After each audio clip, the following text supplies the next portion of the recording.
Hello दोस्तों, आज हम लोग भारतीय साक्ष्य अधिनियम के अंतर्गत आने वाले महत्वपूर्ण टॉपिक तथ्यों की सुसंगति, स्वीकृतियां एवं सील, जो कि धारा 5 से धारा 55 के अंतर्गत समाहित की गई हैं, के विषय में समझने का प्रयास करेंगे।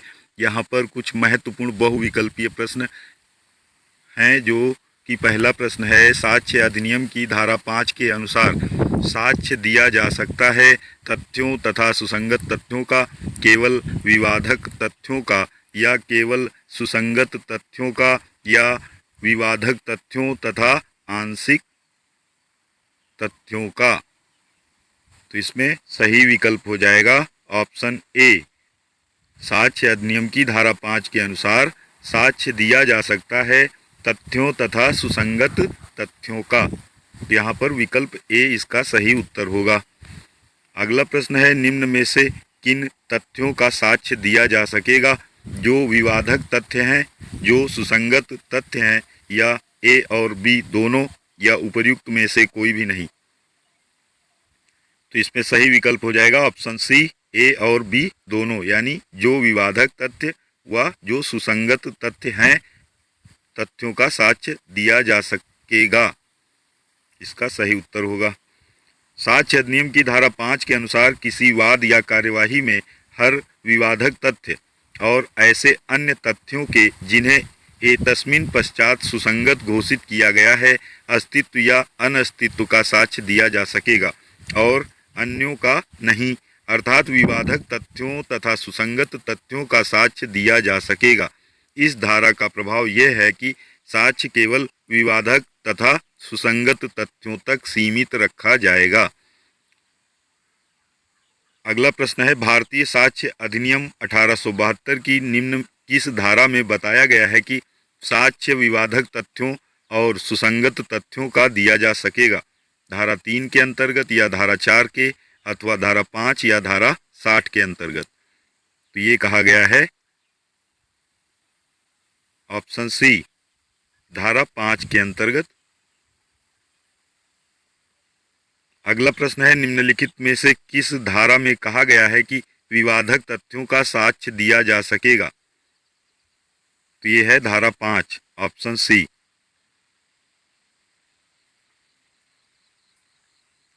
अगला प्रश्न है, ए का परीक्षण बी की हत्या के लिए किया जाता है, जो एक गदा से उसकी हत्या करने के इरादे से उसे मारता है। ए के परीक्षण के समय निम्नलिखित में से कौन सा विवादक तथ्य नहीं है? ए का गदा से बी को मारना, ए की सी से बातचीत, ए का गदा से बी की मृत्यु कारित करना, ए का बी की मृत्यु कारित करने का आशय।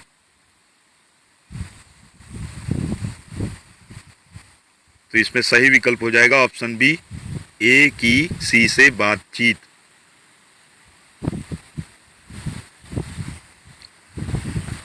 प्रस्तुत प्रश्न धारा 5 के दृष्टांत का है, अतः धारा 5 के अनुसार ए की सी से बातचीत विवादक तथ्य नहीं है, शेष सभी यहाँ पर विवादक तथ्य हैं।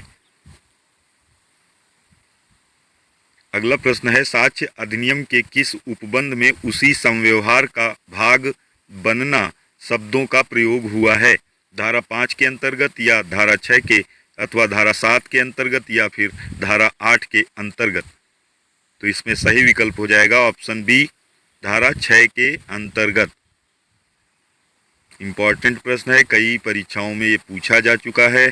ऑप्शन बी इसकी व्याख्या है, भारतीय साक्ष्य अधिनियम की धारा 6 में उसी संव्यवहार का भाग बनना शब्दों का प्रयोग हुआ है, जो कि आंग्ल विधि में रेस जेस्टे सिद्धांत के नाम से जाना जाता है। अगला प्रश्न है, रेस जेस्टे के सिद्धांत को साक्ष्य अधिनियम में लिपिबद्ध किया गया है, किस धारा के अंतर्गत? धारा 4 में, धारा 5 में, या धारा 6 में, अथवा धारा 7 में? तो ये किया गया है धारा 6 में, ऑप्शन सी। रेस जेस्टे के सिद्धांत को साक्ष्य अधिनियम में लिपिबद्ध किया गया है धारा 6 के अंतर्गत। अगला प्रश्न है, भारतीय साक्ष्य अधिनियम की अधोलिखित धाराओं में से किसमें रेस जेस्टे के सिद्धांत को बताया गया है? तो ये हो जाएगा ऑप्शन बी, धारा 6 में। अगला प्रश्न है रेस जेस्टे से तात्पर्य है जो तथ्य उसी संव्यवहार के अंग हों जो विवादक तथ्य हैं, किस धारा में विहित है? धारा 6, धारा 7, धारा 5 या धारा 8? तो ये हो जाएगा धारा 6, ऑप्शन ए। अगला प्रश्न है आंग्ल विधि के रेस जेस्टे एक ही संव्यवहार के भाग के सिद्धांत का भारत में कोई महत्व नहीं है, या भारत में महत्व है, या फिर भारत में महत्व है और इसे भारतीय साक्ष्य अधिनियम 1872 की धारा 6 में समावेशित किया गया है, या फिर भारतीय साक्ष्य अधिनियम 1872 की धारा 7 में समावेशित किया गया है रेस जेस्टे को? तो इसमें सही विकल्प होगा ऑप्शन सी, भारत में महत्व है और इसे भारतीय साक्ष्य अधिनियम 1872 की धारा 6 में समावेशित किया गया है या परिभाषित किया गया है। किसको? आंग्ल विधि के शब्द रेस जेस्टे को, जो कि एक ही संव्यवहार के भाग से आश्रित है। तो ये धारा 6 के अंतर्गत इसको इम्पॉर्टेंट है। इसकी परिभाषा है, यहाँ पे व्याख्या है, आंग्ल विधि के रेस जेस्टे एक ही संव्यवहार के भाग के सिद्धांत का भारत में महत्व है और इसे भारतीय साक्ष्य अधिनियम 1872 की धारा 6 में समाविष्ट किया गया है। भारतीय साक्ष्य अधिनियम 1872 के अंतर्गत तथ्यों की सुसंगतता जो एक ही संव्यवहार के भाग हैं, निम्न में से किस धारा में बताया गया है? तो इसमें हो जाएगा विकल्प ए, धारा 6 में बताया गया है। तथ्यों की सुसंगतता के विषय में रेस जेस्टे से संबंधित एक ही संव्यवहार के भाग, धारा 6, ऑप्शन ए। अगला प्रश्न है वे तथ्य जो एक ही संव्यवहार के भाग होते हैं उनको जाना जाता है प्ली ऑफ एलिबी, मृत्युकालीन घोषणा, स्वीकृति या फिर रेस जेस्टे? तो इसमें सही विकल्प हो जाएगा रेस जेस्टे, ऑप्शन डी। कौन सा कथन सही नहीं है? कुछ तथ्य सुसंगत होते हैं परंतु ग्राह्य नहीं होते। कुछ तथ्य ग्राह्य होते हैं परंतु सुसंगत नहीं होते।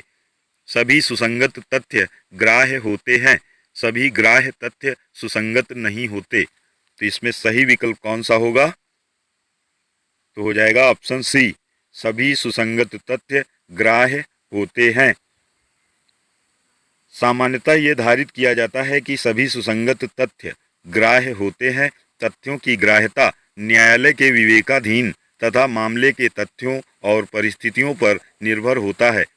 राम बिहारी यादव बनाम बिहार राज्य 1998 4 SCC 517 के वाद में स्पष्ट किया गया है कि ऐसा हो सकता है कि ऐसे तथ्य जो सुसंगत हों ग्राह्य ना हों। इसी प्रकार कुछ ऐसे तथ्य भी होते हैं जो यद्यपि ग्राह्य होते हैं परंतु सुसंगत नहीं होते हैं। धारा 136 में स्पष्ट उल्लेख है कि न्यायाधीश साक्ष्य की ग्राह्यता के विषय में निश्चय करेगा। अगला प्रश्न है भारतीय साक्ष्य अधिनियम के अंतर्गत सुसंगतता एवं ग्राह्यता है क्या समानार्थी? ना तो समानार्थी, ना ही समविस्तीर्ण या फिर समविस्तीर्ण। तो इसमें सही विकल्प हो जाएगा ना तो समानार्थी और ना ही समविस्तीर्ण होती है भारतीय साक्ष्य अधिनियम के अंतर्गत सुसंगतता एवं ग्राह्यता, ऑप्शन बी। अगला प्रश्न है भारतीय साक्ष्य अधिनियम, अभी इसी प्रश्न की व्याख्या है। भारतीय साक्ष्य अधिनियम के अंतर्गत सुसंगतता एवं ग्राह्यता ना तो समानार्थी हैं ना ही समविस्तीर्ण। अगला प्रश्न है वे तथ्य जो भले ही विवादक नहीं हैं इस प्रकार विवादक तथ्यों से जुड़े होते हैं कि वे एक ही संव्यवहार का भाग होते हैं और वे संबंधित तथ्य और कार्य सिद्धांत के अंतर्गत सुसंगत होते हैं या सुसंगत नहीं होते हैं, अथवा अनुश्रुत साक्ष्य हैं या फिर प्राथमिक साक्ष्य हैं, बताना है 15 नंबर प्रश्न में सही विकल्प। तो इसका हो जाएगा ऑप्शन ए, संबंधित तथ्य और कार्य सिद्धांत के अंतर्गत सुसंगत होते हैं। व्याख्या है वे तथ्य जो भले ही विवादक तथ्य नहीं हैं इस प्रकार विवादक तथ्यों से जुड़े होते हैं कि वे एक ही संव्यवहार के भाग होते हैं और वे संबंधित तथ्य और कार्य सिद्धांत के अंतर्गत सुसंगत होते हैं। ये कहा गया है धारा 6 में। साक्ष्य अधिनियम की धारा 6 के अंतर्गत। अगला प्रश्न है, अनेक प्रकार के तथ्य जो कि एक ही मामले से किसी विशिष्ट प्रकार से संबंधित हों सुसंगत हैं। साक्ष्य अधिनियम की धारा 6 के अंतर्गत या साक्ष्य अधिनियम की धारा 7 के अंतर्गत अथवा साक्ष्य अधिनियम की धारा 8 या 9 के अंतर्गत। तो इसमें सही विकल्प हो जाएगा ऑप्शन ए, साक्ष्य अधिनियम की धारा 6 के अंतर्गत। अनेक प्रकार के तथ्य जो एक ही मामले से किसी विशिष्ट प्रकार से संबंधित हों सुसंगत हैं साक्ष्य अधिनियम की धारा 6 के अंतर्गत, विकल्प ए। अगला प्रश्न है, वे तथ्य जो दूसरे तथ्य से इस तरह जुड़े होते हैं कि उसी तथ्य का हिस्सा कहे जा सकते हैं, उनको सुसंगत तथ्य कहा जाएगा यदि वे उसी समय घटित हुए हों या वे अलग अलग समय पर घटित हुए हों या फिर ए और बी विकल्प दोनों या उपर्युक्त में से कोई भी नहीं। तो इसमें सही विकल्प हो जाएगा ऑप्शन सी, ए और बी विकल्प दोनों यहाँ पर सही हो जाएंगे। वे उसी समय घटित हुए हों और वे अलग अलग समय पर घटित हुए हों। तो इसमें प्रश्नानुसार इसका विकल्प सी सही उत्तर होगा। अगला प्रश्न है, इसकी व्याख्या देखते हैं। साक्ष्य अधिनियम की धारा 6 एक ही समव्यवहार के भाग होने वाले तथ्यों की सुसंगति रेस जेस्टे का सिद्धांत के विषय में उपबंध करती है, प्रोविजन करती है, जिसके अनुसार जो तथ्य विवाद्य नहीं होते हुए भी किसी विवादक तथ्य से इस प्रकार संसक्त हैं कि वे एक ही समव्यवहार के भाग हैं, वे तथ्य सुसंगत हैं, चाहे वे उसी समय और उसी स्थान पर या विभिन्न समयों पर स्थानों पर घटित हुए हों। अगला प्रश्न है, साक्ष्य अधिनियम की कौन सी धारा संबंधित तथ्य और कार्य रेस जेस्टे से संबंधित है?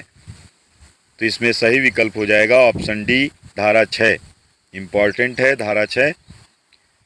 अगला प्रश्न है, जो तथ्य विवाद्य न होते हुए भी किसी विवादक तथ्य से उस प्रकार संसक्त है कि वे एक ही समव्यवहार के भाग हैं, चाहे वे उसी समय और उस स्थान पर या विभिन्न समयों पर स्थानों पर घटित हुए हों, असंगत हैं या फिर सुसंगत हैं अथवा आंशिक रूप से सुसंगत हैं या उपरोक्त में से कोई नहीं। तो इसमें सही विकल्प हो जाएगा ऑप्शन बी, सुसंगत हैं। विकल्प बी इसका सही उत्तर होगा, सुसंगत हैं। भारतीय साक्ष्य अधिनियम के निम्नलिखित में से किस उपबंध में उसी समव्यवहार का भाग बनना शब्दों का प्रयोग हुआ है? धारा 5, धारा 6 या फिर धारा 11 में या धारा 12 में? तो इसमें सही विकल्प होगा धारा 6 में। अगला प्रश्न है, नियम अनुश्रुत साक्ष्य ग्राह्य नहीं होते हैं का अपवाद है धारा 9 का साक्ष्य अधिनियम, धारा 9 साक्ष्य अधिनियम या फिर धारा 11 साक्ष्य अधिनियम या फिर रेस जेस्टे अथवा उपरोक्त सभी? तो इसमें सही विकल्प होगा ऑप्शन सी, रेस जेस्टे। नियम अनुश्रुत साक्ष्य ग्राह्य नहीं होते हैं का अपवाद है कौन? रेस जेस्टे। और विकल्प सी। व्याख्या है, रेस जेस्टे सिद्धांत के अनुसार ऐसे तथ्यों का साक्ष्य दिया जा सकता है जो एक ही समव्यवहार के भाग हों, अतः रेस जेस्टे का नियम अनुश्रुत साक्ष्य ग्राह्य नहीं होते का अपवाद है। इस सिद्धांत को भारतीय साक्ष्य अधिनियम की धारा 6 में उपबंधित किया गया है। अगला प्रश्न है, निम्नलिखित में से किस मामले में अनुश्रुत साक्ष्य ग्राह्य नहीं होते हैं? यदि कथन विवादक समव्यवहार का एक भाग है या फिर यदि कथन एक मृत व्यक्ति का है जब वह उसकी मृत्यु के कारण से संबंधित हो, या फिर जहां प्रत्यक्षदर्शी साक्षी ने तथ्य किसी अन्य व्यक्ति को बताए वहां उस व्यक्ति का कथन, अथवा पुस्तकों में विशेषज्ञों के अभिव्यक्त कथन यदि लेखक मृत हो या खोजा ना जा सकता हो। तो इसमें सही विकल्प हो जाएगा ऑप्शन सी, जहां प्रत्यक्षदर्शी साक्षी ने तथ्य किसी अन्य व्यक्ति को बताए वहां उस अन्य व्यक्ति का कथन अनुश्रुत साक्ष्य ग्राह्य नहीं है इस मामले में। ऑप्शन सी इसमें सही विकल्प हो जाएगा। व्याख्या है, भारतीय साक्ष्य अधिनियम 1872 की धारा 6 एवं धारा 32 के अंतर्गत एवं धारा 60 के परंतु के अंतर्गत अनुश्रुत साक्ष्य ग्राह्य हैं। अतः कथन ए, बी व डी में अनुश्रुत साक्ष्य ग्राह्य हैं, किंतु कथन सी में अनुश्रुत साक्ष्य ग्राह्य नहीं है। ए, बी व डी में तो अनुश्रुत साक्ष्य ग्राह्य हैं, किंतु कथन जो सी दिया गया है बिंदु विकल्प, यहाँ पर इसमें अनुश्रुत साक्ष्य ग्राह्य नहीं है। अगला प्रश्न है, एक पत्नी ने मात्र तेज भागता हुआ वाहन देखा था जिसने कुछ दूरी पर उसके पति को कुचल दिया था। उसने दुर्घटना स्वयं नहीं देखी थी। पति की एक दिन बाद हृदयघात से मृत्यु हो गई। क्या पत्नी का यह साक्ष्य लिया जा सकता है कि दुर्घटना के उपरांत घायल पति ने उससे क्या कहा था? हाँ, यह मृत्युकालीन घोषणा है। नहीं, यह मात्र अनुश्रुत साक्ष्य है। नहीं, क्योंकि यह विशेषाधिकृत संसूचना है। हाँ, यह रेस जेस्टे का एक भाग है। तो इसमें सही विकल्प हो जाएगा ऑप्शन डी। हाँ, यह रेस जेस्टे का एक भाग है, धारा 6 का एक भाग है। तो इसमें विकल्प होगा ऑप्शन डी।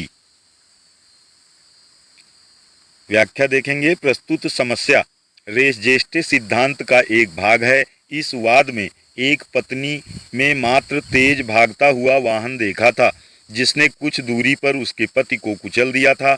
उसने दुर्घटना स्वयं नहीं देखी।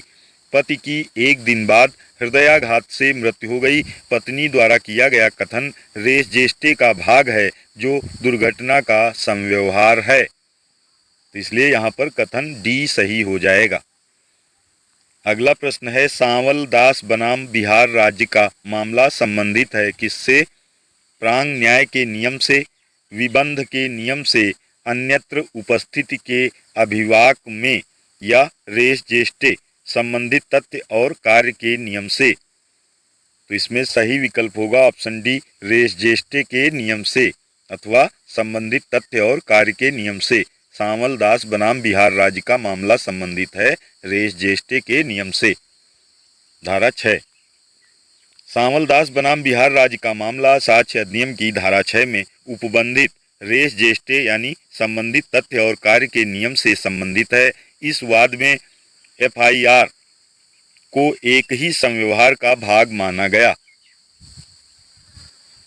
अगला प्रश्न है, निम्नलिखित में से कौन साक्ष्य में ग्राह्य नहीं है?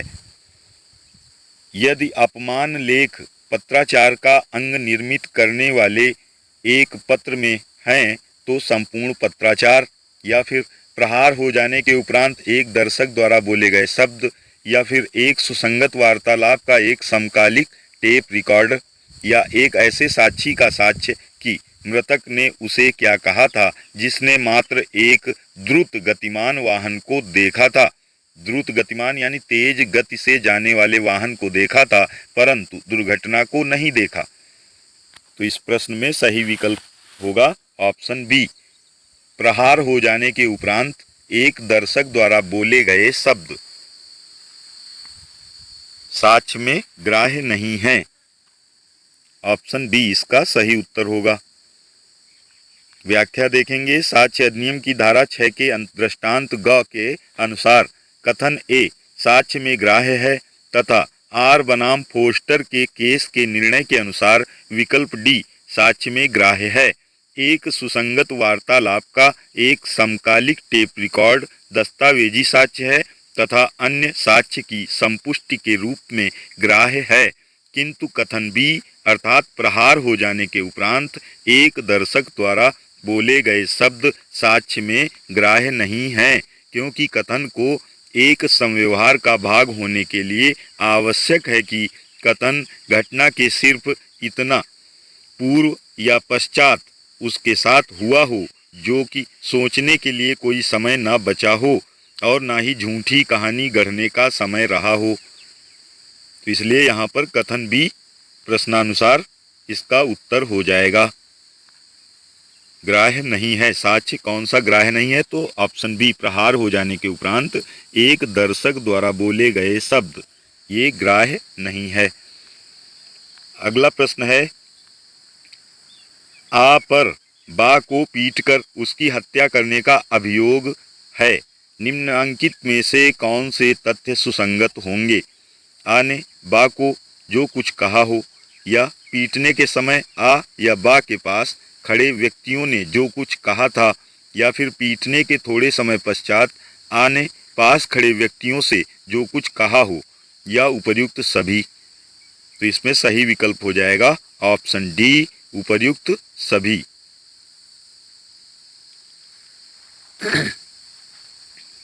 अगला प्रश्न, इसी प्रश्न की व्याख्या देखेंगे। भारतीय साक्ष्य अधिनियम की धारा 6 के अंतर्गत एक ही संव्यवहार के भाग रेश ज्येष्ठे होने के कारण सभी तथ्य सुसंगत हैं, क्योंकि विवादक तथ्य की अ ने बा को पीट कर उसकी हत्या की से उक्त तथ्य फैक्ट इस प्रकार संसक्त है, जुड़ा हुआ है कि एक ही संव्यवहार के भाग बन गए हैं। दृष्टांत का धारा 6 भारतीय साक्ष्य अधिनियम में ये समाविष्ट किया गया है।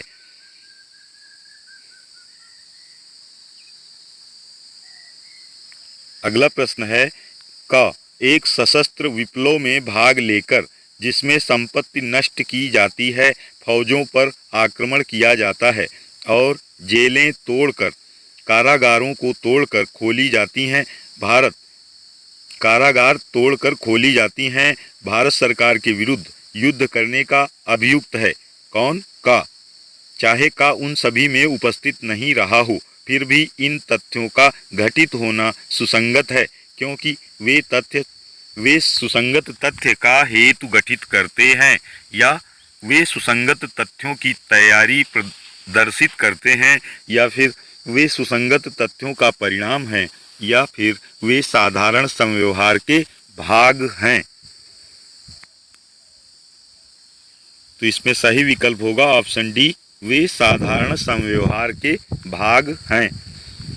व्याख्या है, चाहे क उन सभी में उपस्थित नहीं रहा हो, उपरोक्त सभी घटनाओं में उपस्थित नहीं रहा हो कौन? का नामक व्यक्ति, फिर भी इन तथ्यों का घटित होना एक ही साधारण संव्यवहार का भाग होने के नाते भारतीय साक्ष्य अधिनियम की धारा 6 के अंतर्गत सुसंगत साक्ष्य हैं, तथ्य हैं।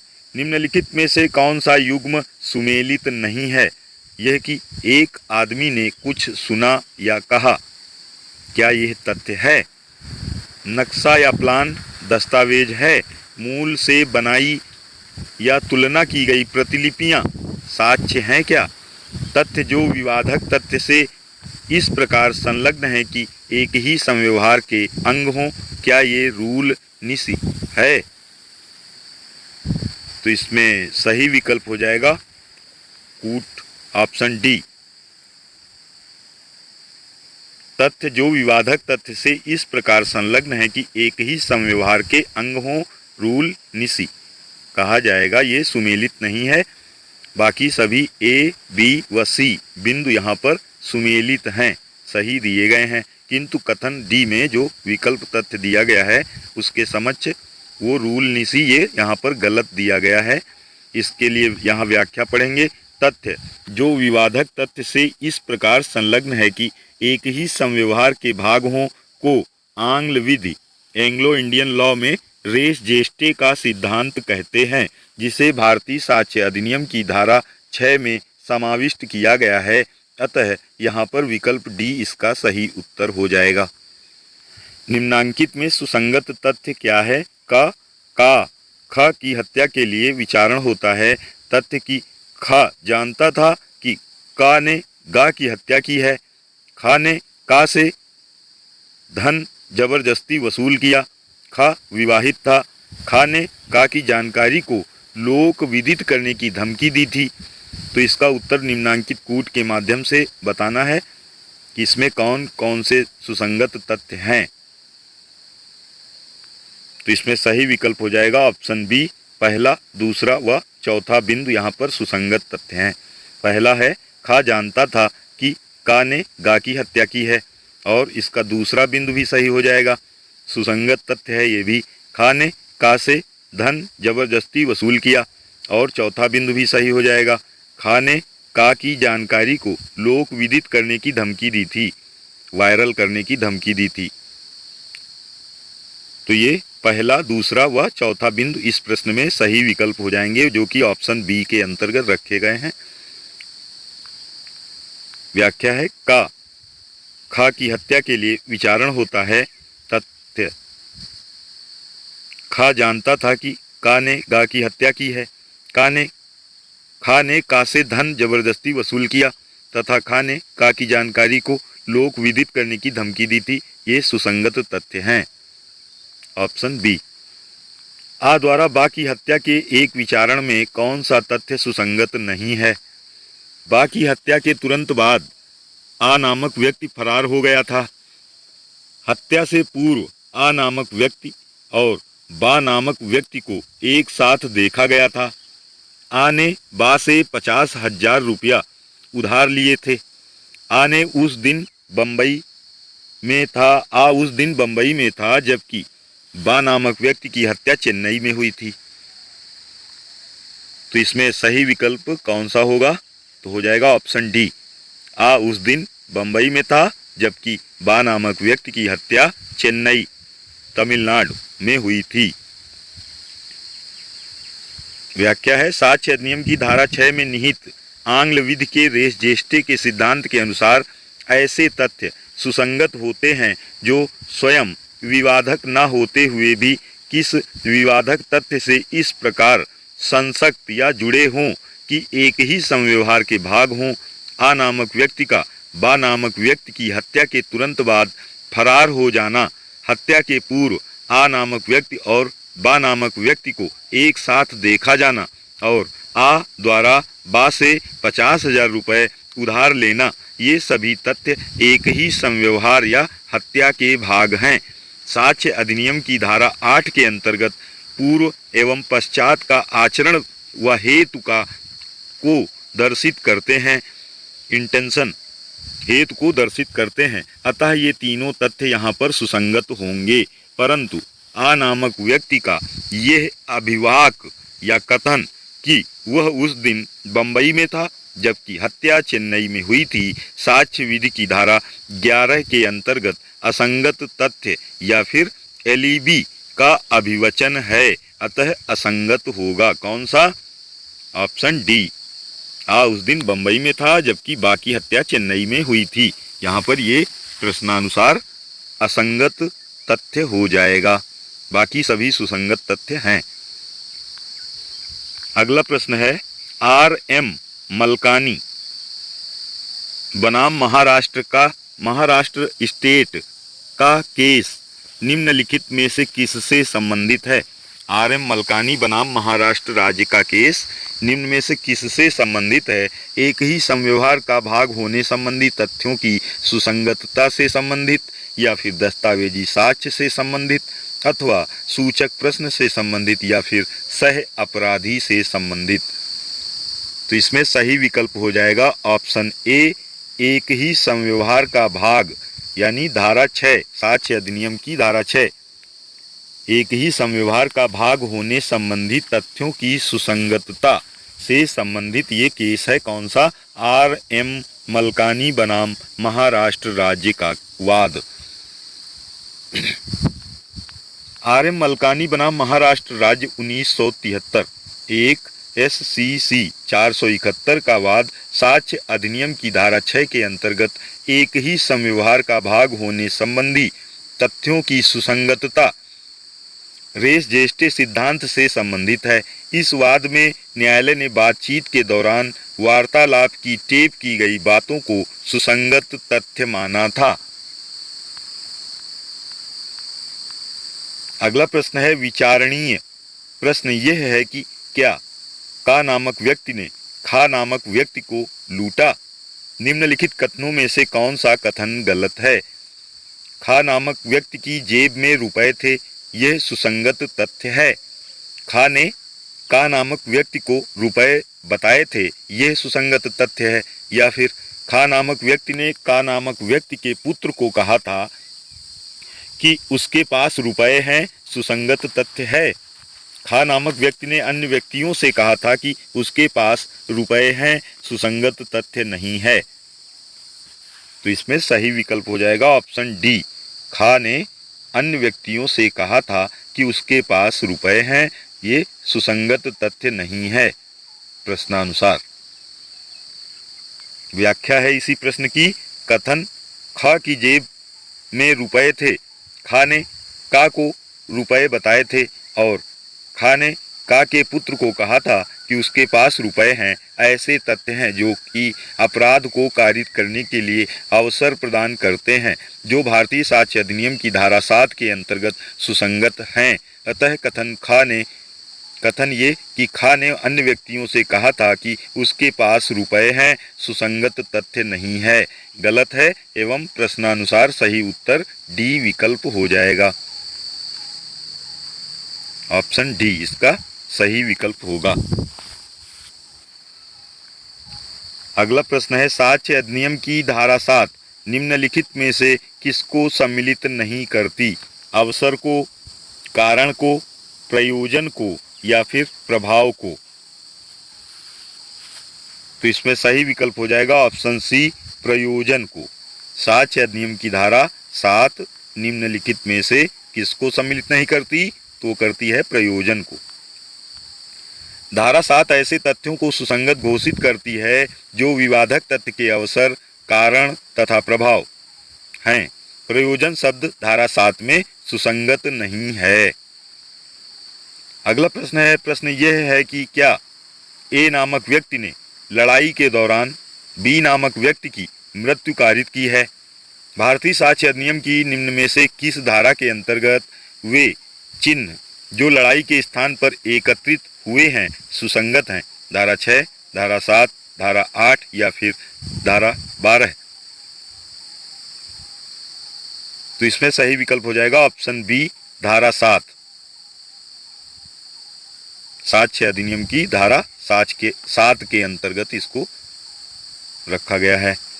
व्याख्या देखेंगे। उपरोक्त समस्या में ए ने लड़ाई के दौरान बी नामक व्यक्ति की मृत्यु कारित की।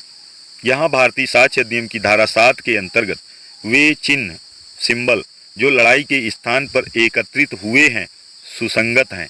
दृष्टांत खा के अंतर्गत, धारा 7 के दृष्टांत खा के अंतर्गत भारतीय साक्ष्य अधिनियम के ये सुसंगत हैं साक्ष्य। अगला प्रश्न है, का नामक व्यक्ति द्वारा खा नामक व्यक्ति की हत्या के एक विचारण ट्रायल में निम्न में से कौन सा तथ्य सुसंगत नहीं है? खा की हत्या के तुरंत बाद का फरार हो गया था। हत्या से पूर्व क और खा को एक साथ देखा गया था। का ने खा से 10,000 रुपया उधार लिया था। का उस दिन बेंगलोर में था जबकि खा की हत्या इंदौर में हुई थी।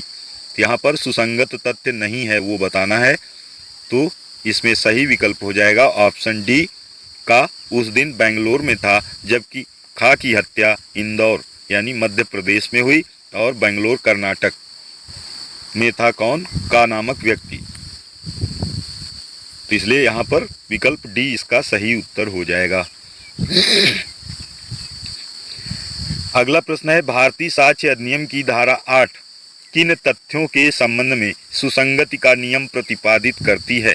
हेतु, तैयारी, पूर्ववर्ती या पश्चातवर्ती आचरण या उपर्युक्त सभी? इंपॉर्टेंट प्रश्न है आपके एपीओ परीक्षा के दृष्टिकोण से। भारतीय साक्ष्य अधिनियम की धारा 8 किन तथ्यों के संबंध में सुसंगति का नियम प्रतिपादित करती है?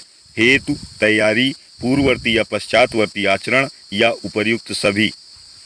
तो इसमें सही विकल्प हो जाएगा उपर्युक्त सभी, ऑप्शन डी, यानी हेतु, तैयारी, पूर्ववर्ती या पश्चातवर्ती आचरण ये सभी सुसंगति का नियम प्रतिपादित करते हैं भारतीय साक्ष्य अधिनियम की धारा 8 के अंतर्गत।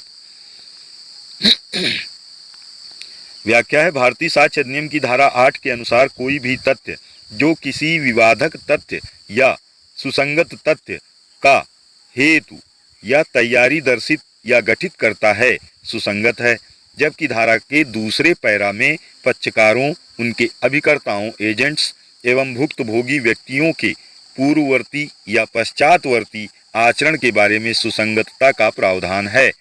ये सब कहा गया है धारा 8 के अंतर्गत भारतीय साक्ष्य अधिनियम में। इसलिए यहाँ विकल्प डी इसका सही उत्तर हो जाएगा। इंपॉर्टेंट प्रश्न है। अगला प्रश्न है, साक्ष्य अधिनियम की धारा 8 संबंधित नहीं है। हेतु, तैयारी, पूर्व या पश्चात का आचरण या फिर साक्ष्य। तो इसमें सही विकल्प हो जाएगा ऑप्शन डी, साक्ष्य।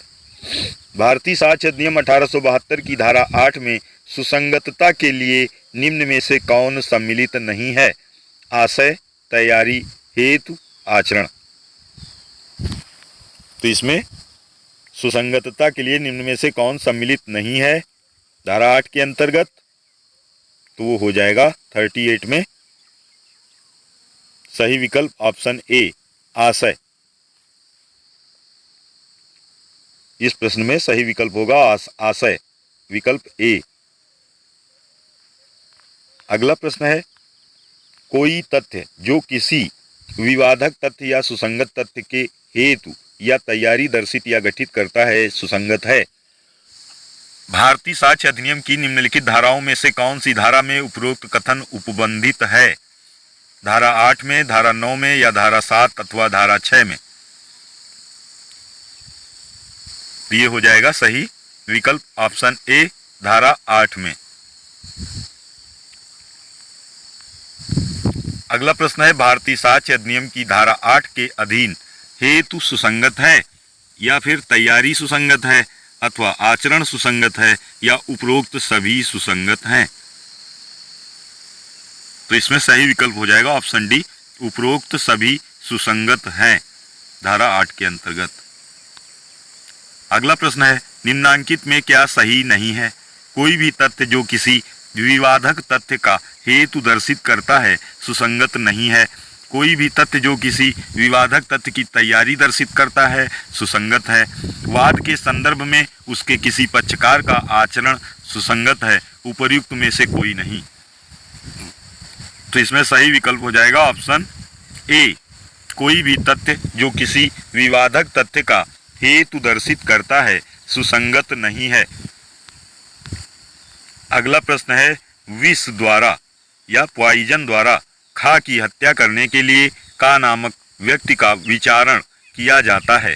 खा नामक व्यक्ति की मृत्यु से पूर्व का ने ऐसा विष या पॉइजन उपार्जित किया था, कलेक्ट किया था, उपार्जित उसकी व्यवस्था की थी। सुसंगत नहीं है, सुसंगत है या अंशतः सुसंगत है या ना तो सुसंगत है और ना विसंगत। तो इसमें सही विकल्प हो जाएगा ऑप्शन बी, सुसंगत है। विष द्वारा खा की हत्या करने के लिए का विचारण किया जाता है। खा की मृत्यु से पूर्व का ने ऐसा विष उपार्जित किया था। तो यहाँ पर ये तथ्य सुसंगत है। ऑप्शन बी इसका सही उत्तर होगा। इसी प्रश्न की व्याख्या है, उपरोक्त समस्या के विचारण में कथन ख की मृत्यु से पूर्व क ने ऐसा विष उपार्जित किया था या यह तथ्य तैयारी दर्शित करने के कारण भारतीय साक्ष्य अधिनियम की धारा 8 के अंतर्गत सुसंगत तथ्य है।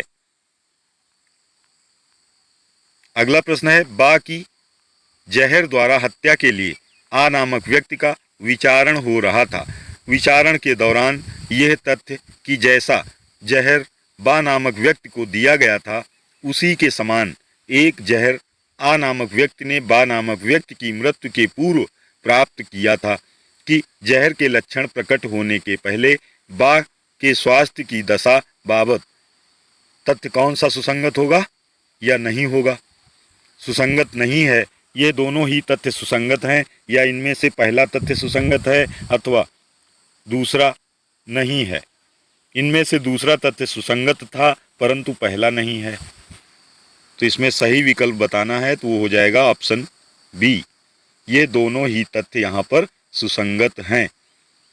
बा नामक व्यक्ति की जहर द्वारा हत्या के लिए आ नामक व्यक्ति का विचारण हो रहा था। विचारण के दौरान यह तथ्य कि जैसा जहर बा नामक व्यक्ति को दिया गया था, उसी के समान एक जहर आ नामक व्यक्ति ने बा नामक व्यक्ति की मृत्यु के पूर्व प्राप्त किया था।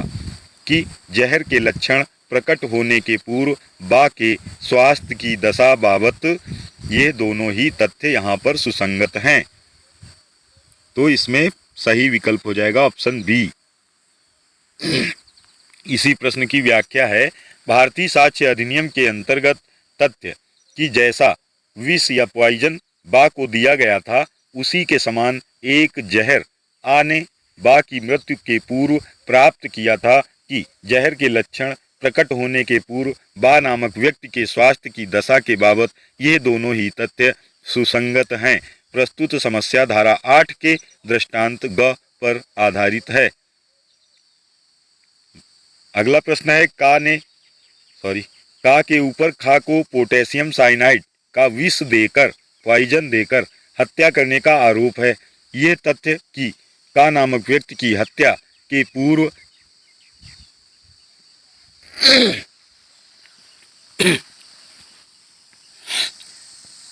अगला प्रश्न है, का के ऊपर खा को पोटेशियम साइनाइड का विष देकर हत्या करने का आरोप है।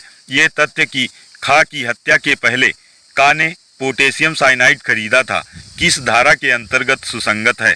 धारा 7, धारा 8 या धारा 9 अथवा धारा 10?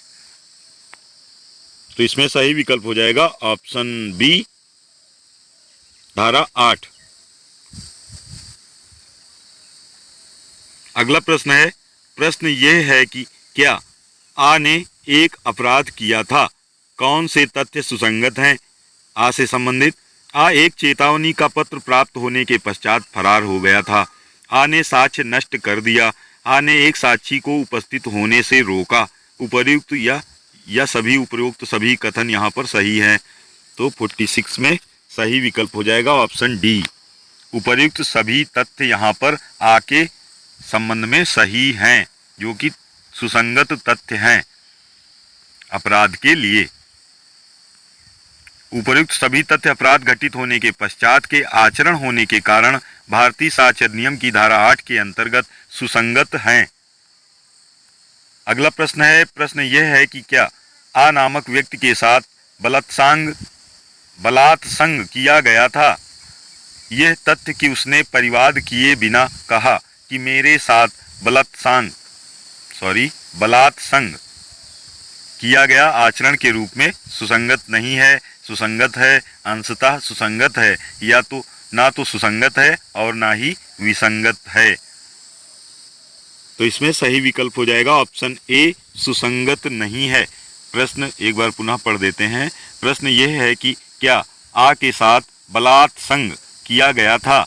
यह तथ्य कि उसने परिवाद किए बिना कहा कि मेरे साथ बलात्संग किया गया आचरण के रूप में सुसंगत नहीं है। तो इसमें सही विकल्प हो जाएगा ऑप्शन ए, सुसंगत नहीं है। व्याख्या है इसी प्रश्न उत्तर की, परिवाद किए बिना यह कहना कि मेरे साथ बलात्संग किया गया था भारतीय साक्ष्य अधिनियम की धारा 8 के अंतर्गत आचरण के रूप में सुसंगत नहीं है। यद्यपि यह धारा 32 के खंड 1 के अधीन मृत्युकालिक कथन या धारा 157 के अधीन संपोषक साक्ष्य के रूप में सुसंगत हो सकता है। इसलिए यहाँ पर प्रश्नानुसार सही विकल्प ए, सुसंगत नहीं है, हो जाएगा ऑप्शन ए। अगला प्रश्न है, निम्नलिखित में से कौन साक्ष्य में सुसंगत नहीं होगा? आरोपित अपराध के लिए हेतु के अस्तित्व का साक्ष्य, एक कथन का साक्ष्य जो किसी आचरण का अनुषंगी हो अथवा जो कथन के अतिरिक्त अन्य कृत्यों का स्पष्टीकरण करता हो, या उस कथन का जो साक्ष्य जो ऐसे व्यक्ति का आचरण प्रभावित करता हो या उस पर असर डालता हो जिसका आचरण अन्यथा सुसंगत है। कोई परिवाद किए बिना लूट के कृत्य का कथन या बयान। तो इसमें सही विकल्प होगा ऑप्शन डी, कोई परिवाद किए बिना लूट के कृत्य का कथन साक्ष्य में सुसंगत नहीं होगा। बाकी ए, बी व सी विकल्प में जो तथ्य दिए गए हैं वो सुसंगत होंगे, किंतु विकल्प डी प्रश्नानुसार सुसंगत साक्ष्य नहीं होगा। व्याख्या है इसी उत्तर की, साक्ष्य अधिनियम 1872 की धारा 8 के अनुसार आरोपित अपराध के लिए हेतु के अस्तित्व का साक्ष्य सुसंगत है। एक कथन का साक्ष्य जो किसी आचरण का अनुसंगी हो अथवा जो कथन के अतिरिक्त अन्य कृत्यों का स्पष्टीकरण करता हो सुसंगत है।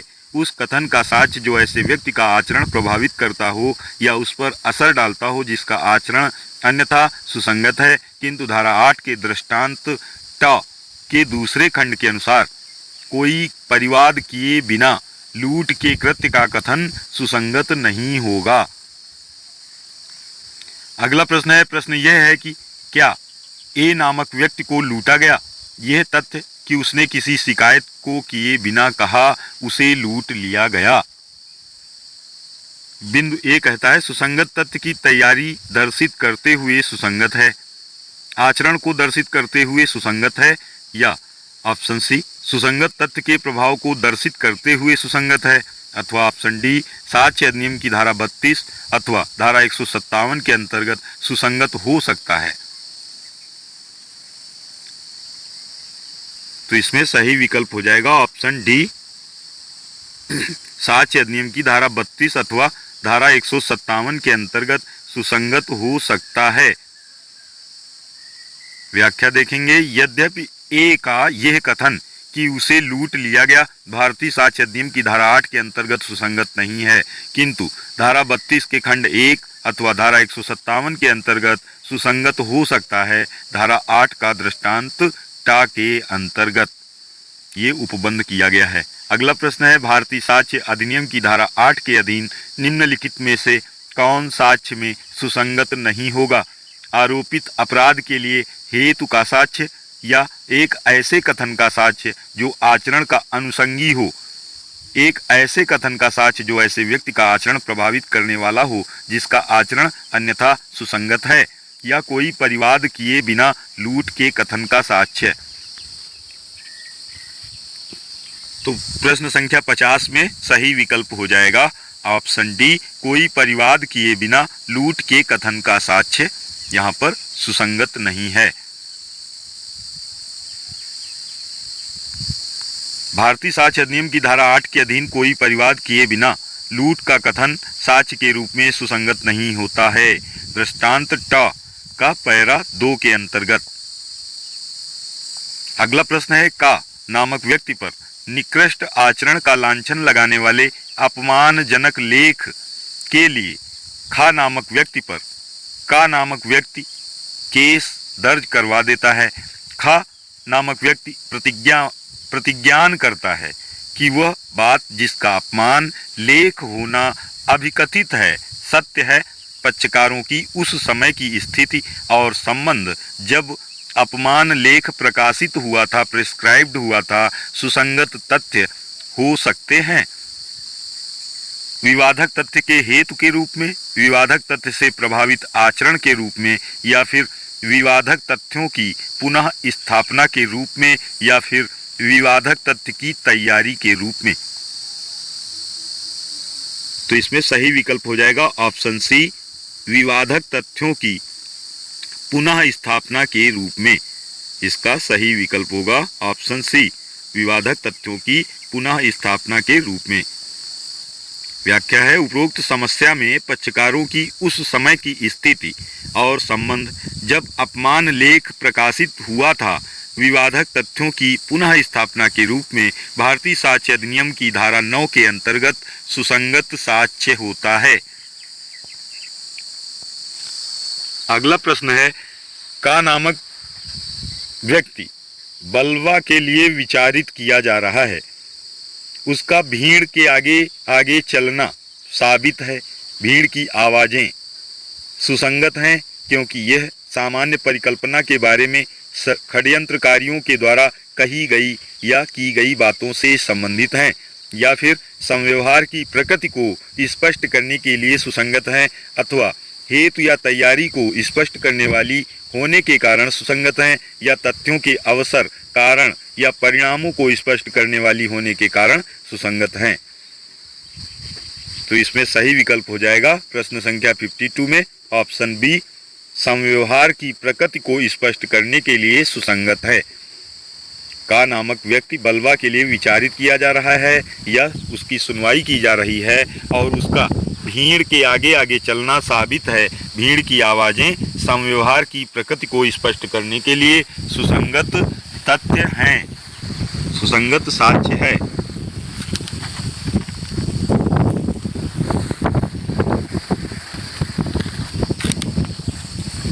अगला प्रश्न है,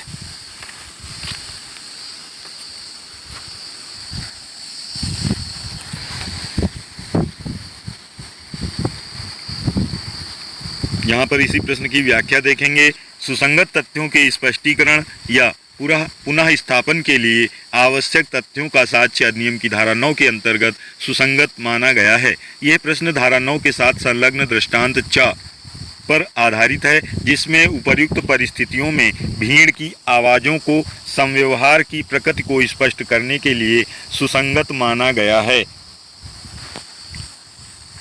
अगला प्रश्न है, आ नामक व्यक्ति पर चोरी का अभियोग पंजीकृत किया गया है। उसे चोरी की संपत्ति बा नामक व्यक्ति को देते हुए देखा गया है। बा को वह संपत्ति आ नामक व्यक्ति की पत्नी को देते हुए देखा गया है। बा नामक व्यक्ति संपत्ति देते हुए कहता है कि आ नामक व्यक्ति ने कहा है कि तुम्हें इन्हें छिपा देना है। बा का ये कथन सुसंगत है। यदि बा अनुमति दे तो यह सुसंगत नहीं है। यह सुसंगत है उस तथ्य को स्पष्ट करने के लिए जो कि उसी संव्यवहार का एक भाग है, या फिर ऑप्शन डी विवादक तथ्य नहीं है। तो इसमें सही विकल्प हो जाएगा ऑप्शन सी, सुसंगत है उस तथ्य को स्पष्ट करने के लिए जो कि उसी संव्यवहार का एक भाग है।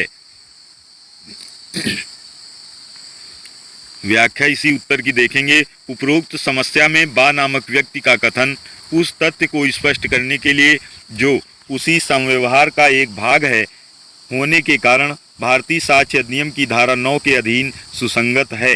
धारा 9 के अनुसार ऐसे तथ्य सुसंगत हैं जो किसी विवादक या सुसंगत तथ्य को स्पष्ट या पुनः स्थापित करने के लिए आवश्यक हैं, या जो ऐसे तथ्य के द्वारा इंगित अनुमान का समर्थन या खंडन करते हैं, या जो किसी ऐसी वस्तु या व्यक्ति की अन्यथा स्थापित करते हैं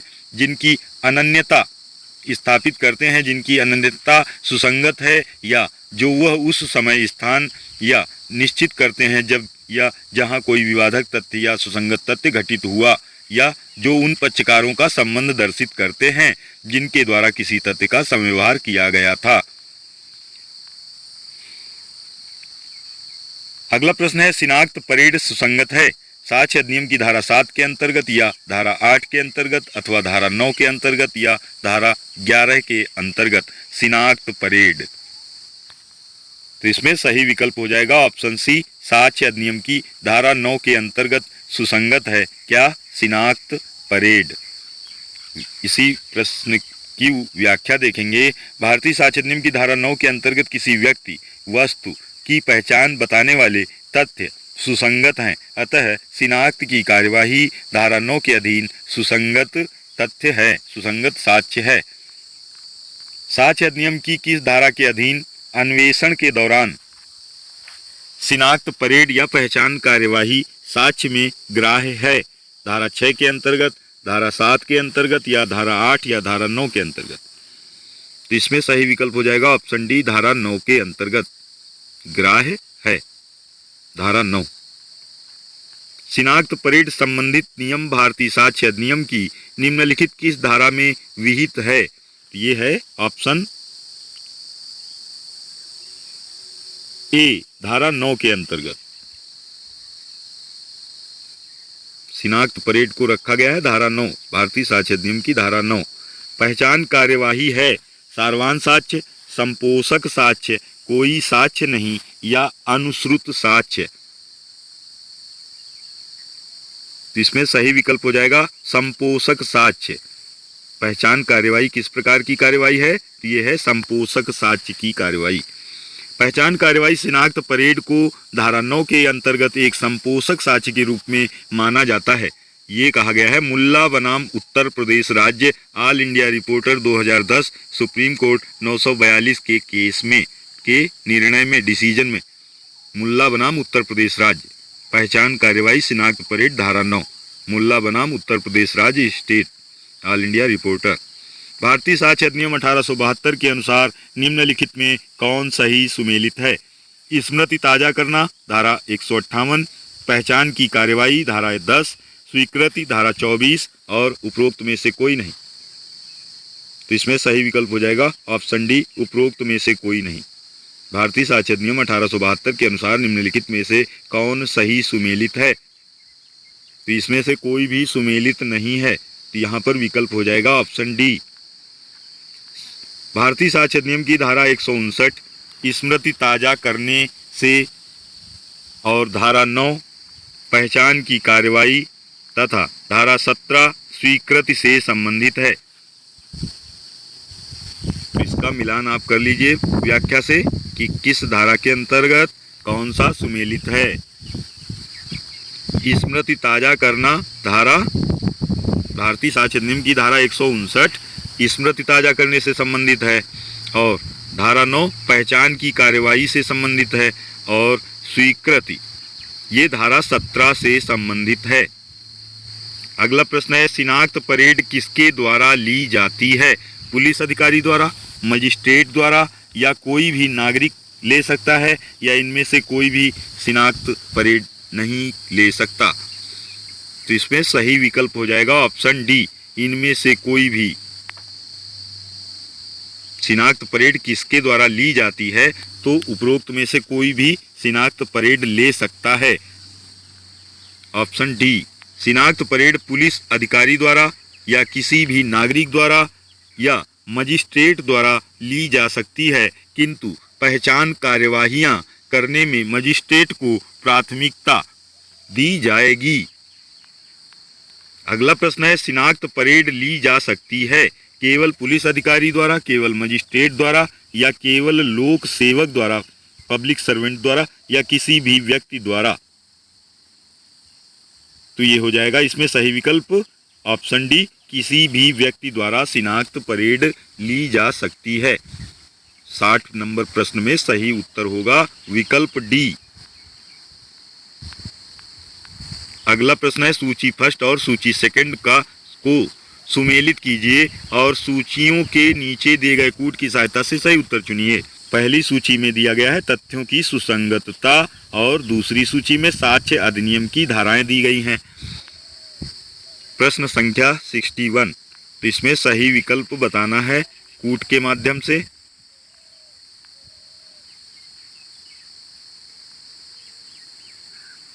छोटा कर दिया है। इसमें सही विकल्प हो जाएगा ऑप्शन सी, तीसरा, चौथा, दूसरा, पहला।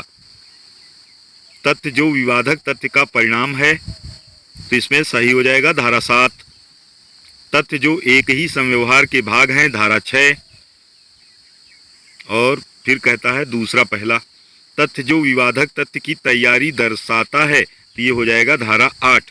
सुसंगत तथ्यों के स्पष्टीकरण या पुनः स्थापन के लिए आवश्यक तथ्य होगा धारा 9 के अंतर्गत। इसका मिलान आप देख लीजिएगा वीडियो रोक करके। अगला प्रश्न इसी से संबंधित व्याख्या में इसका मिलान दिया गया है। सही सुमेलन इस प्रकार है। तथ्य जो विवादक तथ्य का परिणाम है, धारा 7 के अंतर्गत रखा गया है। तथ्य जो एक ही समव्यवहार के भाग हैं, उसे धारा 6 में रखा गया है। तथ्य जो विवादक तथ्य की तैयारी दर्शाता है, धारा 8 में रखा गया है। और सुसंगत तथ्यों के स्पष्टीकरण या पुनः स्थापन के लिए आवश्यक तथ्य को धारा 9 में भारतीय साक्ष्य अधिनियम के अंतर्गत रखा गया है। अगला प्रश्न है सूची फर्स्ट को सूची सेकंड से सुमेलित कीजिए तथा सूचियों के नीचे दिए गए कूट की सहायता से सही उत्तर चुनिए। सूची फर्स्ट में विषय दिए गए हैं तथ्यों से संबंधित और उनसे संबंधित सूची सेकंड में धाराएं दी गई हैं। इनका मिलान करना है कूट के माध्यम से।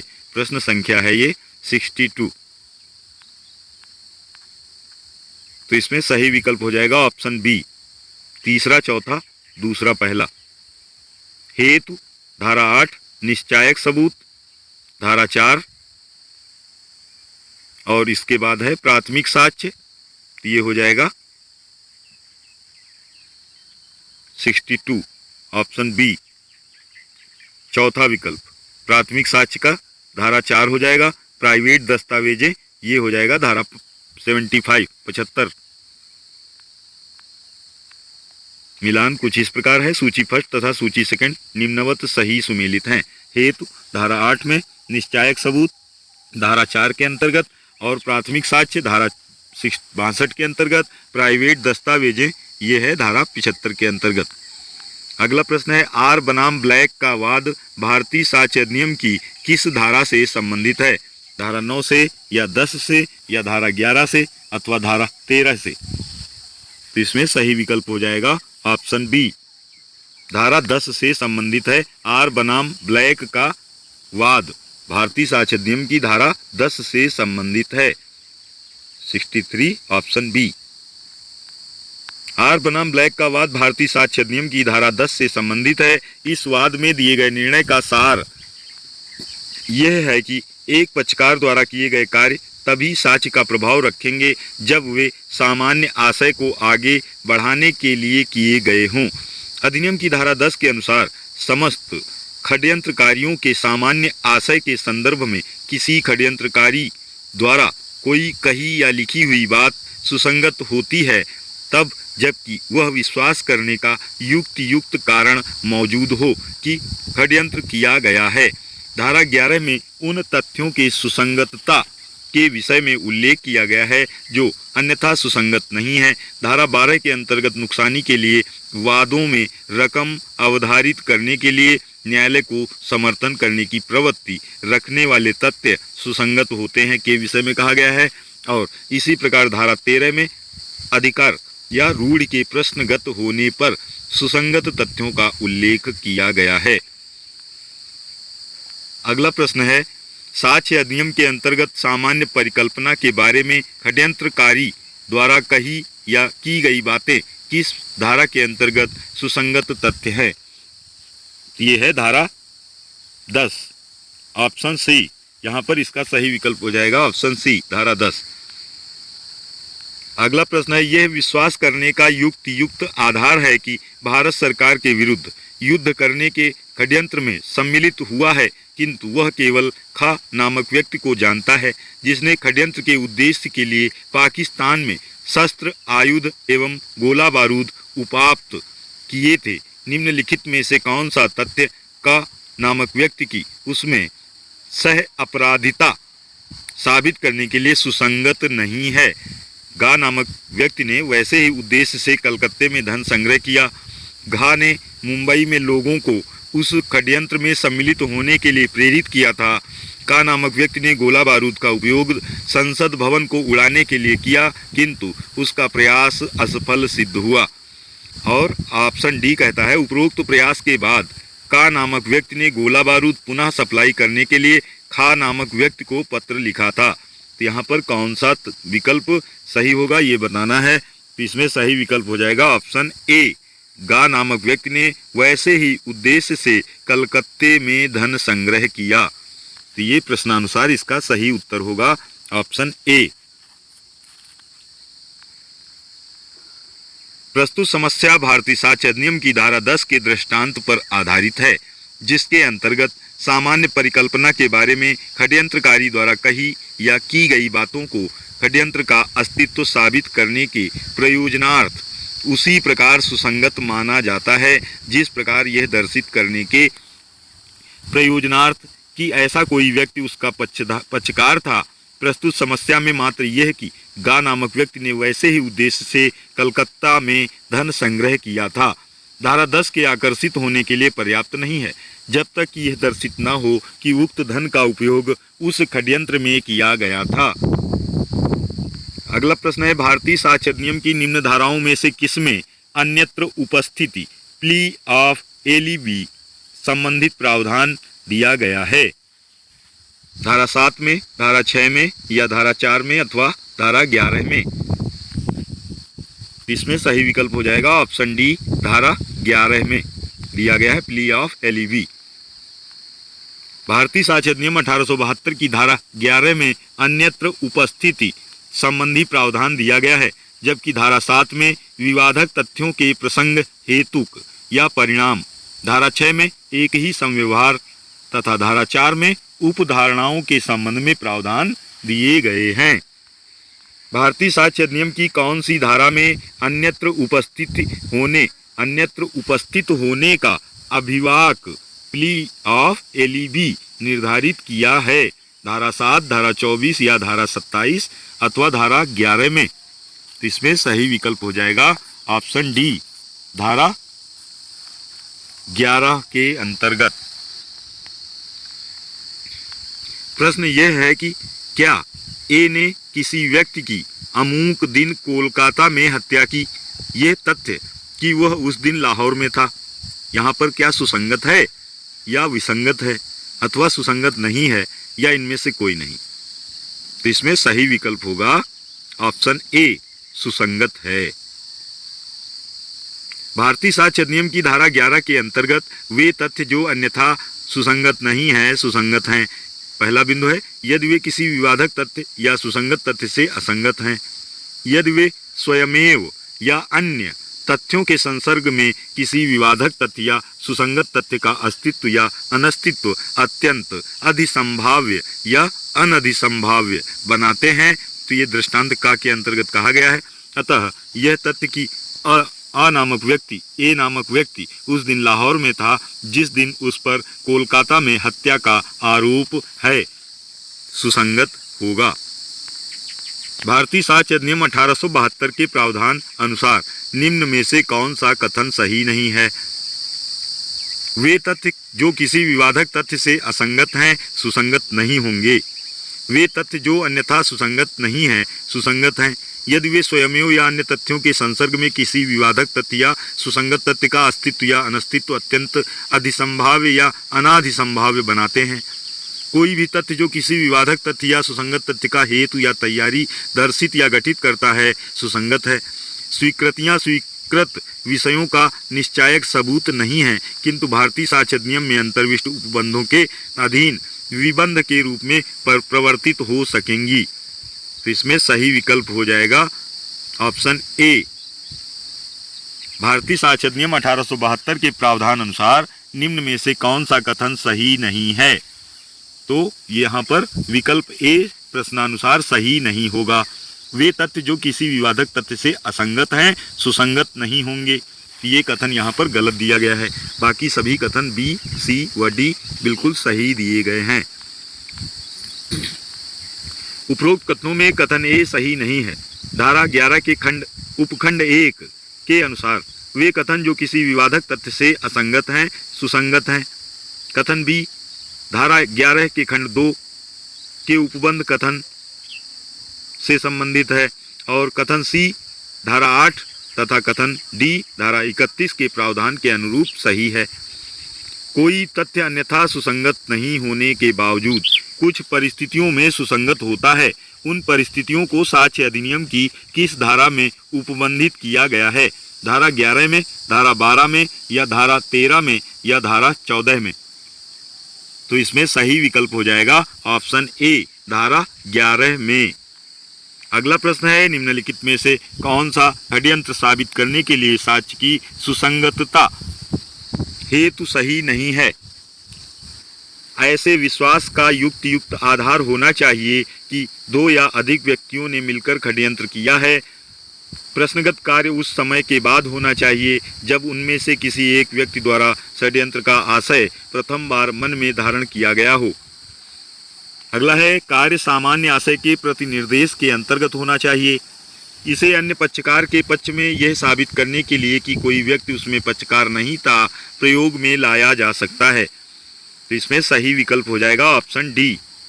इसे अन्य पक्षकार के पक्ष में या यह साबित करने के लिए कि कोई व्यक्ति उसमें पक्षकार नहीं था प्रयोग में लाया जा सकता है। इसी प्रश्न उत्तर की हम व्याख्या देखेंगे। षड्यंत्र साबित करने के लिए सुसंगतता हेतु कथन इसे अन्य पक्षकार के पक्ष में या यह साबित करने के लिए कि कोई व्यक्ति उसमें पक्षकार नहीं था प्रयोग में लाया जा सकता है। अगला प्रश्न है सबूत परिणाम, और ये हमारा आज के सेशन का अंतिम प्रश्न है। सबूत परिणाम होता है जांच का यदि हमारा चैनल KDGS पॉइंट अभी तक आपने सब्सक्राइब ना किया हो तो सब्सक्राइब कर सकते हैं और अपने मित्रों को भी शेयर कर सकते हैं, जिससे मेरे अगले वीडियो की जानकारी आपको एवं आपके मित्रगण को प्राप्त हो सके। हाँ, तो प्रश्न है, सबूत परिणाम होता है जांच का, साक्ष्य का, अन्वेषण का या कथन का। तो इसमें सही विकल्प हो जाएगा एविडेंस का या साक्ष्य का। सबूत परिणाम होता है ऑप्शन बी साक्ष्य का। भारतीय साक्ष्य अधिनियम के अंतर्गत सबूत या साक्ष्य का परिणाम होता है। धन्यवाद। स्वस्थ रहें, मस्त रहें। जय हिंद, जय भारत।